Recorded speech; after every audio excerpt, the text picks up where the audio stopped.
So I'm going to talk about physical geography of Southwest Asia. Southwest Asia is the land bridge that connects Africa, Europe, and Asia, and it is also called Middle East. So this is my contents: landforms, climate, vegetation, and some examples of human-environment interactions. So first, peninsulas and waterways. First, Arabian Peninsula is the biggest peninsula in Southwest Asia. It is the most distinctive landform in Middle East, and it is separated by Red Sea. The Red Sea separates Africa and Arabian Peninsula, and Persian Gulf separates other southwest countries from the peninsula. So also the Zagros, Elburz, and Taurus mountains at the north side of peninsula divides is from other region. And this peninsula consists the country of Yemen, Oman, United Arab Emirates, Saudi Arabia, Kuwait, and Qatar. Yes, Qatar, Bahrain. Yes. 2020 soccer Olympic. Yes, and then Masako Olympic, Asian Cup. is Anatolian Peninsula. This is also important landform in Southwest Asia. Its name Anatolia is derived from Anatole, which is Greek word, and it means where the sun rises. Wow. Yeah. And the peninsula is also called Asia Minor. And the Anatolian Peninsula is the beginning of Asian continent. It makes the most of Turkey modern days. And this region is bounded by Black Sea up there. To the north, the Mediterranean Sea. To the south, west, and also south, and Armenian Highlands, which is about here, and it to the east, and the Aegean Sea to the west. Next is Suez Canal. Suez Canal. What? Never mind. Suez Canal is one of the strategic waterways in Southwest Asia. It connects Red Sea and where's the Gulf? Red Sea and Mediterranean Sea, which is down there. And this canal was opened in 1869. And it provides 해상로 there between Europe and Asia. Yeah. And by these marine routes, the merchants don't have to go over Africa or land route, which is more slower. And next is Bosporus and Dardanelles Strait. They are located at the west end of Anatolian Peninsula, and both strait has desirable location for trade and transportation to Russia and interior Asia countries. So first is Bosporus. Bosphorus Strait divides Black Sea and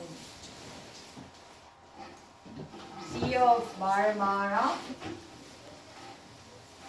and it connects the Black Sea and Sea of Marmara, and it's about 30 kilometers long, and depth is 36 to 120 meters, and both sides of Bosphorus Strait is surrounded by Istanbul, which is the capital of Turkey. And there's Dardanelles Strait. This connects Aegean Sea and Sea of Marmara, and it is 61 kilometers, and the deepest part is 81 meters. So, last one is Strait of Hormuz, and it connects the Persian Gulf and the Gulf of Oman, and it is the north coast of Iran and south coast of United Arab Emirates and some other countries also.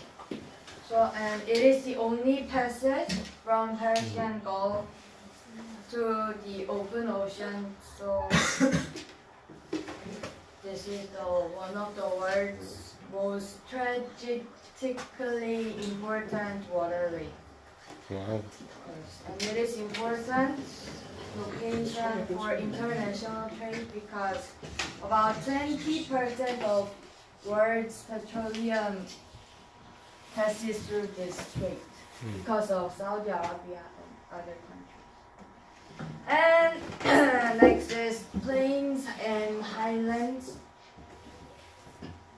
Quality of picture. So amazing, good. right? No, fourth one. No, Look at fourth one. Oh. don't look at that. So most of the Arabian Peninsula is tiny. Harry Potter. Yes, Yes. yes. Second. Harry Potter train. Yes. Most of the Arabian Peninsula is covered by plains.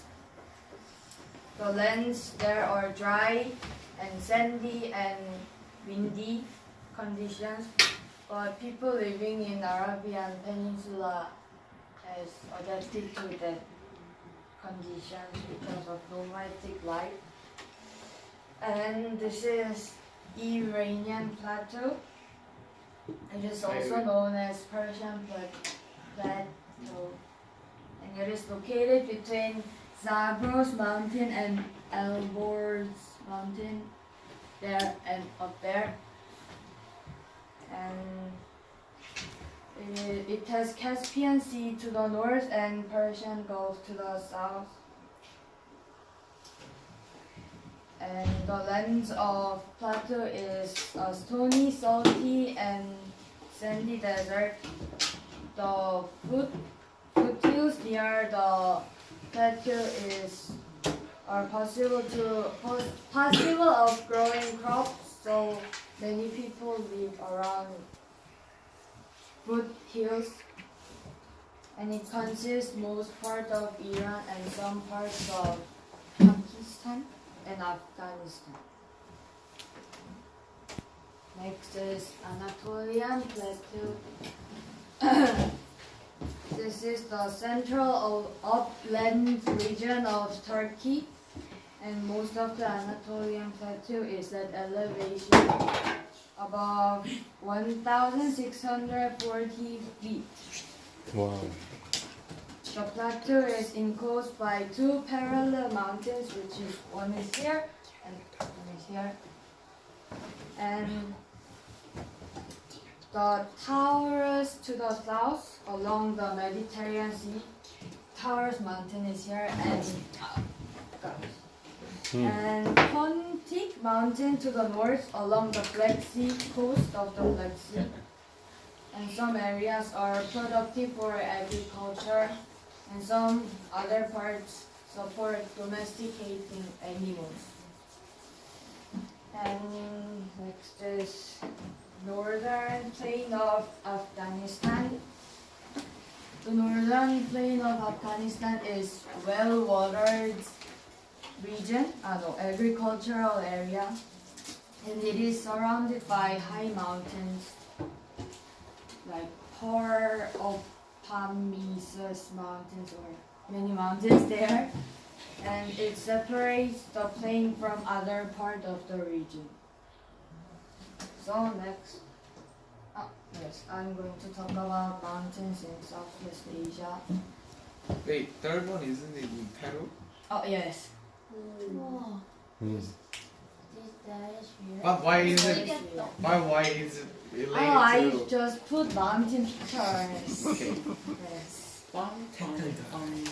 So first mountain is Hindu Kush Mountains. It is located here, like northeast of Afghanistan and some part of Pakistan and other countries. And it is also known as Caucasus Indicus. Yes, and Afghanistan is landlocked and mountainous country. And so, because of its conditions, Afghanistan is hard to contact with like outside world. And next is Zagros Mountains.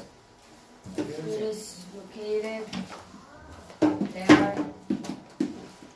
Zagros Mountains are a long mountain range in Iran, Iraq, and southeastern Turkey. Yes. And it began from northwestern Iran, which is there, the end, and ends at the Strait of Hormuz. And the highest point of Zagros Mountain is Mount Dena or Dina at 14,465 feet. And next is Elburz Mountains. It is mountain range in northern Iran. Yeah, that starts from the border of Afghanistan to the western and southern coast of the Caspian Sea. So it is like this long. Yes. Okay. And last mountain is Taurus Mountains. And this mountain range is located at the southern part of Turkey, and which was the one that is parallel with Pontic Mountain. And it separates the Mediterranean coastal region of southern Turkey and central Turkey. So this mountain separates this region and this region.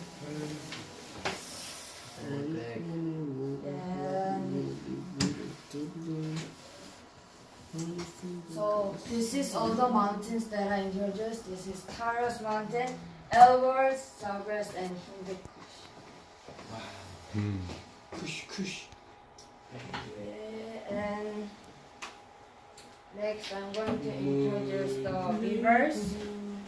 Most part of Southwest Asia is surrounded by water, and the surrounding water provides the way to trade and let the country easily contact each other. But the most of the land is too dry, so only few rivers flow during 4 seasons. And I'm going to introduce some rivers. First one is Seabreeze River. The length of the Seabreeze River is 1,750 kilometers, and it is one of the major rivers in Southwest Asia. And the river flows from southeast. Yes? Okay, southeastern Turkey through Iraq and finally to Persian Gulf. So from here to there, this is Persian Gulf. And next one is Euphrates River. Euphrates River is the longest river in Southwest Asia. Also, it is one of the most important rivers as the Tigris River. So Tigris River and Euphrates River are the most important rivers in Southwest Asia. And this river originates from eastern Turkey and flows through Syria, Iraq, and ends at Persian Gulf.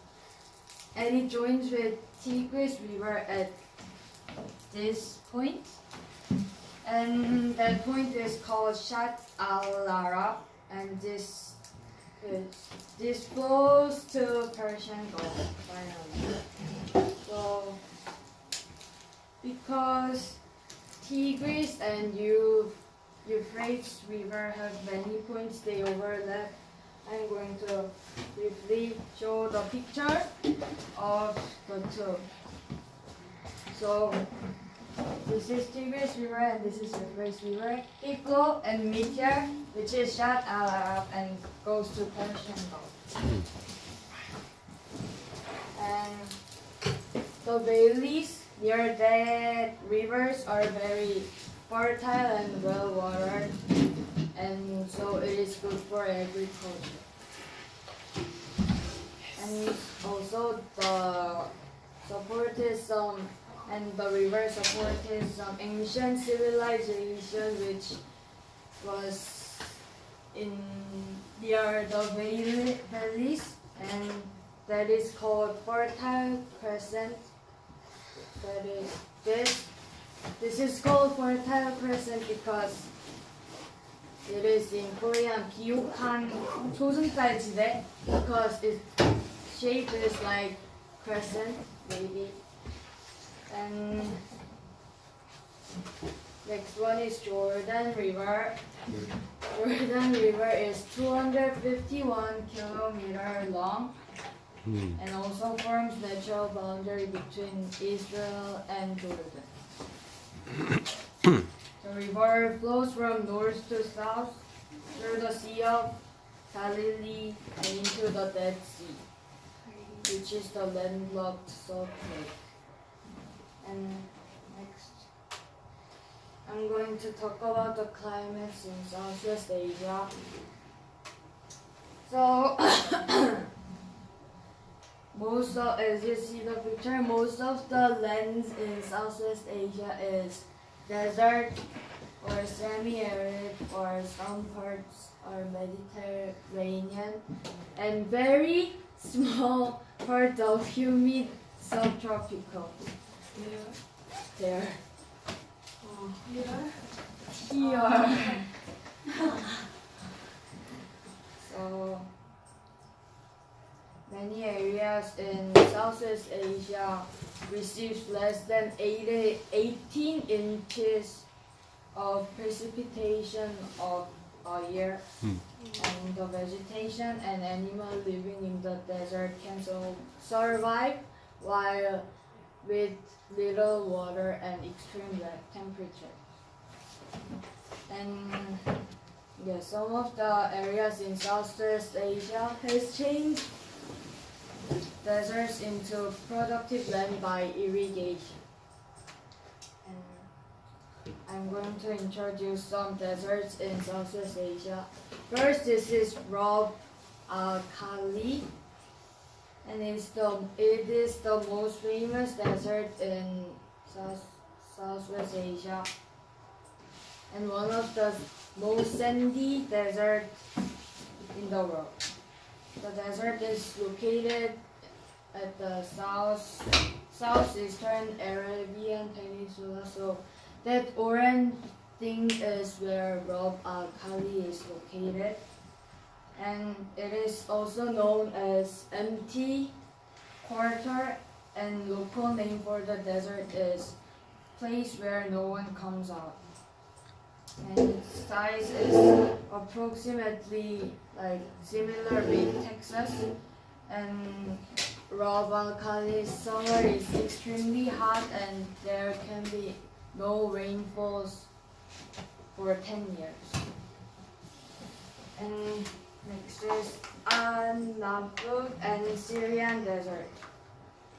First is An-Nafud Desert, which is located here. It separates oasis is occasionally found in An-Nafud Desert, and it means there are some areas that vegetation can grow because the water is available. And the water usually comes from underground springs.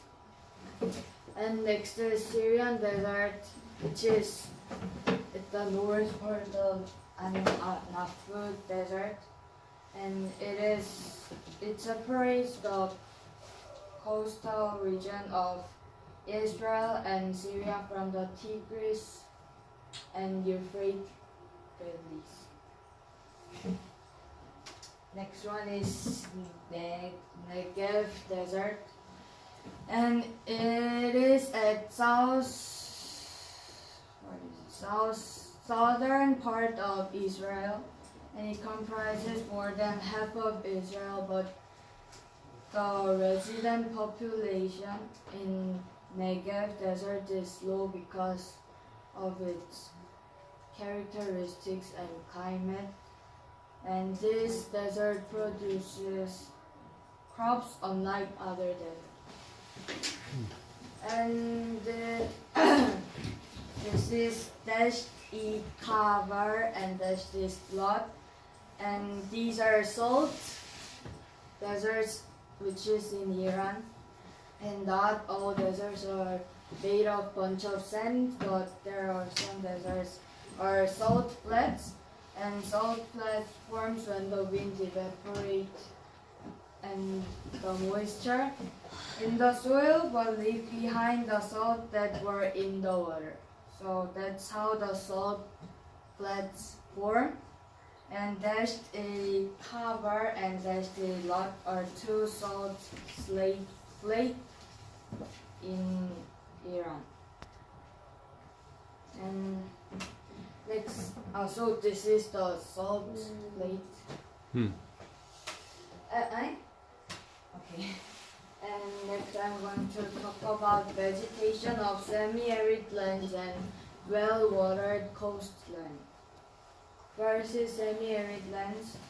Semi-arid areas have warm to the hot summers with enough rainfall to support grass. So cotton and wheat can be grown in this climate. The land offered good pasture for animal, and mohair goats graze on these lands, and Turkey make mohair goats hair into fabric. And well-watered coastlands, even though much of Southwest Asia is arid and semi-arid, it has some areas that are well-watered and has adequate rainfall. And along the Mediterranean coast and across most of Turkey has hot summers and rainy winters, which creates a good climate for growing citrus fruits, olives, and vegetables. The Mediterranean climate is comfortable for people to live, so it has a very high density of population. So climates, landforms, and vegetation have a major impact on human-environment interactions, and this is the example of human-environment interactions. Dam and irrigation systems are one of the impact. Finish.